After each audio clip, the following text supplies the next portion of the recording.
They are not hiding what they do. Shit. They are celebrating it. They have placed the literal god of destruction at their front door. This isn't a story about faulty memory. This is a story about a specific year, a specific moment when reality itself began to fray. What is the most famous line from The Empire Strikes Back? Luke, I am the Father. The word Luke, however, is not in the script. It was apparently never in the recording. If you remember the wrong line, you are not alone. Millions of people share your exact, specific, incorrect memory. These are not just mistakes. They are symptoms. And they all have one thing in common.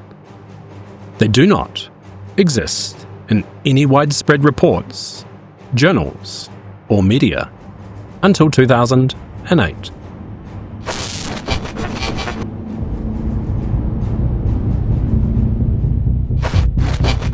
Before we look for a cause, we must map the symptoms. The glitches that appeared after 2008 are not vague feelings. They are precise, structural, and shared. In the original Star Wars trilogy, C-3PO, was he all gold? Millions remember him that way. A solid gold protocol droid. But the recordings, the current timeline show something different. He has always had a silver leg. The famous statue by Rodin, the thinker. How is he sitting? Most people remember him with his fist against his forehead, a gesture of deep, agonizing thought. But the statue, the one in this reality, has his fist resting on his chin. And then there's geography. Now this one's unsettling. Ask people where New Zealand is. Many remember it being far to the southeast of Australia. Isolated. Alone in the ocean. But the map, at least the one in this timeline, shows it tucked right up underneath Australia's southeast coast. These are not just misrememberings. They are specific, shared, alternative memories. C-3PO's leg. We are the champions of the world. The thinker's forehead. The echoes of a world that was once there. These are the residuals. These are the scars from crossover. The question is, what else was happening when these scars were being formed? The timeline is precise. The Mandela Effect wasn't the only anomaly that began in 2008. On September 10, deep beneath the border of France and Switzerland, a machine that was 17 miles in circumference, colder than deep space, was powered on for the first time. The Large Hadron Collider. The official story, the one told to the public, was that it was built to find the Higgs boson, a missing particle, a simple academic pursuit. But this benign story masked a much more profound and much more dangerous ambition. The real purpose, the one discussed in their own white paper, was to recreate the conditions a billionth of a second after the Big Bang, to strike the very fabric of reality with such force that it would break. You don't have to believe me. Read the white papers and believe them.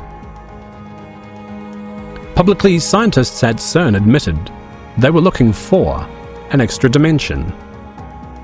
They openly hypothesized that smashing particles at these speeds could open a gateway, a portal to a parallel universe. The public fears at the time were about a black hole swallowing the Earth. But the scientists weren't worried about that. They were worried about something else. What happens when you build the most powerful machine in human history and point it at the wall of our own reality? What happens when you're not just smashing particles, but you're smashing dimensions? They were hunting for a parallel timeline. The question isn't if they were trying to break reality. The question is, what happened when they did?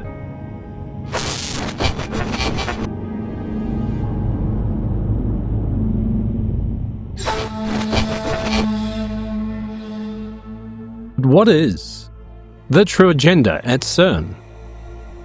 The public-facing story is one of benign academic research, but the character of the institution, the symbols they've chosen, they tell a different story. At the very entrance to the 17-mile behemoth, there is a massive bronze statue. It wasn't gifted to them. They designed it and unveiled it themselves in 2004. It is a statue of Shiva, the Hindu god of destruction, the cosmic dancer, who destroys one universe to create the next. A plaque at its base quotes the scientist Fritjof Capra, explaining that this dance is the same as the dance of the subatomic particle physics. They are not hiding what they do. They are celebrating it. They have placed the literal god of destruction at their front door. And this symbolism, it gets stranger. In 2015, they promoted a dance and film project called Symmetry. It was filmed inside the Large Hadron Collider tunnels. It's not a documentary. It is a very bizarre, occult-themed opera. It depicts scientists in a ritualistic dance before one of them is sacrificed and ascends to a new dimension. And if you think sacrifice is just a metaphor, in 2016, a video was leaked from the CERN campus. It was filmed from an office window, showing a group of figures in dark, hooded robes, staging a mock human sacrifice. CERN's official response, they called it a prank. Shit. Fuck. But the message is clear. A statue of the Destroyer. Rituals about ascending to a new dimension. Mock sacrifices in the dead of the night. This is not behaviour of a normal scientist. This is behaviour of an organisation obsessed with breaking through to something else. The public fear a black hole, but the real evidence points to a much stranger, much more intentional goal. They are not just hoping to find a new dimension. They are building a temple to it. If this transmission still reaches you, subscribe. Keep the signal alive so you don't miss an episode. And it wasn't just the machine. At the exact same time, the planet itself began to change. There is an electromagnetic field that surrounds the Earth, a planetary heartbeat known as the Schumann Resonance. For as long as we've been able to measure it, the resonance has been stable, holding a steady, predictable baseline of 7.83 Hz. This isn't just a geological number, it's also a biological one. Human brainwaves, your alpha and theta states, the states of consciousness, of memory, of dreaming, operate in that exact same frequency range. The Earth's heartbeat and your brain were synchronized until 2008. Suddenly the baseline broke. The stable 7.83 Hz signal fractured, The graphs, once a calm, steady line, suddenly showed chaotic spikes. 15 Hz, 30 Hz, 50 Hz. The planet's heartbeat was no longer a rhythm. It was a seizure. The official explanation? Solar activity.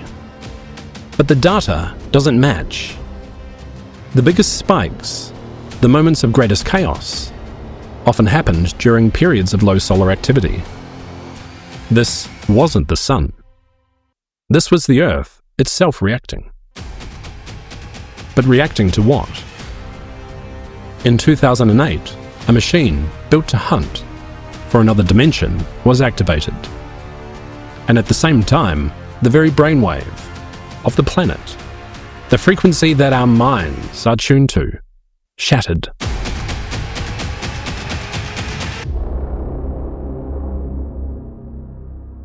The link between the human resonance and the human mind is not a New Age theory. It is a documented, declassified and weaponized fact. For decades, programs like CIA's MKUltra were not just about chemical manipulation. They spent millions researching the effects of electromagnetic fields on the human cognition. They knew the brain was an antenna, but the most famous proof comes from a neuroscientist named Michael Persinger. In the 1980s, he built what became known as God's helmet. It was a very simple device that applied a weak, complex magnetic field to the temporal lobes of the brain.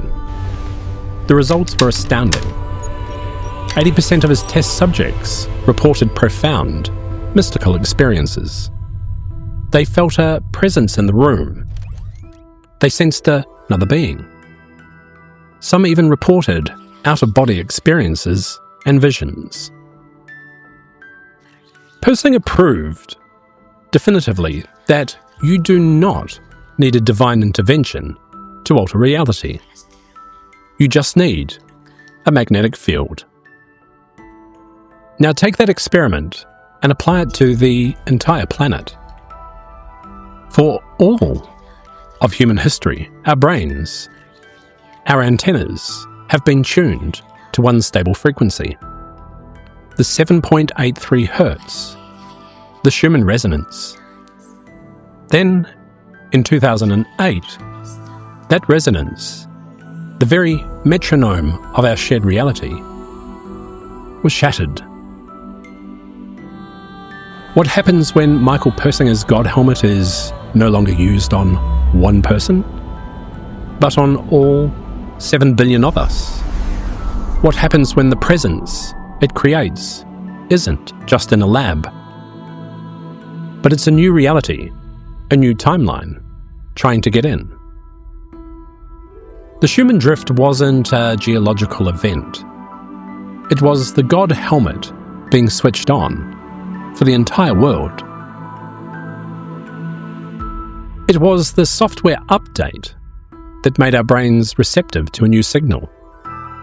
It opened the door.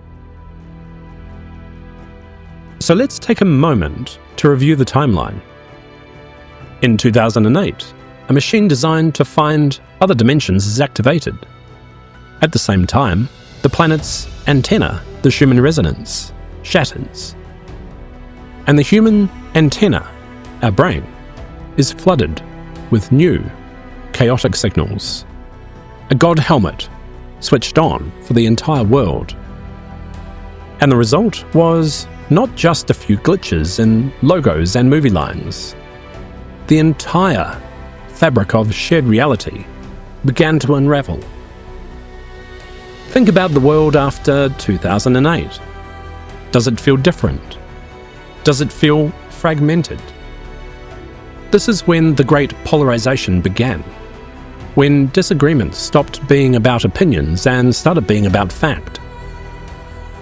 It's the moment fake news became a popular concept. The moment two people could look at exactly the same video, the same evidence, and see two completely different worlds. It's the post-truth era. This is not a coincidence. It is a symptom. It is the direct consequence of two different signals, two different timelines, two different Earths, broadcasting on the same channel. The Mandela Effect is just the most obvious glitch. The real effect is a world that no longer agrees on what is real. We've become a planet of 7 billion people, all sensing that the rules have changed, all feeling that the presence that Michael Persinger's God helmet created. Because the door was kicked wide open. So, what is this other signal? Where did these glitches come from? It wasn't just software. It was an hardware event, a physical collision of two worlds. So what really happened in 2008? We have our timeline. 1. Millions of people's memories, specific, shared memories, suddenly no longer match the world. 2. A 17-mile machine is powered on with the stated goal of finding a parallel universe. 3. The planet's brainwave, the one our own memories are tuned to, breaks. These are not three individual stories. This is one story. It's a cause and an effect. The theory isn't that CERN created a black hole. The theory is, it worked. When they smashed those particles, they didn't just open a portal. They created a crossover, a merge. Think of two hard drives from two parallel Earths, suddenly forced to share the same file. 99.9% of the data is identical. The history, the physics, the people, all the same. But in that merge, some data bits get corrupted, overwritten. You get a world that is mostly ours, but with remnants, glitches. The Mandela Effect isn't a faulty memory. It's a residual. It is the ghost in the machine. A scar from the moment of our timeline. The timeline that was saved over by another one. Your memory isn't wrong. It's just from a world that no longer is ours. Thanks for joining me here today. And remember, they rely on you forgetting, on you clicking away. Don't do it. Go deeper down the rabbit hole with this next video.